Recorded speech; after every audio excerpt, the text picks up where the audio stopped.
രണ്ടാം സങ്കീർത്തനം 1 മുതൽ 4 വരെയുള്ള വാക്യങ്ങൾ. കർത്താവിൻ്റെ അഭിഷിക്തൻ. ജനതകൾ ഇളകിമറിയുന്നത് എന്തിന്? ജനങ്ങൾ എന്തിന് വ്യർത്ഥമായി ഗൂഢാലോചന നടത്തുന്നു? കർത്താവിന് അവിടുത്തെ അഭിഷിക്തനുമെതിരെ ഭൂമിയിലെ രാജാക്കന്മാർ അണിനിരക്കുന്നു. ഭരണാധിപന്മാർ കൂടിയാലോചിക്കുന്നു.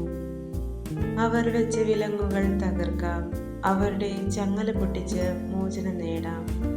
സ്വർഗത്തിലിരിക്കുന്നവൻ അത് കേട്ട് ചിരിക്കുന്നു. കർത്താവ് അവരെ പരിഹസിക്കുന്നു. നമ്മുടെ കർത്താവായ മിശിഹായ്ക്ക്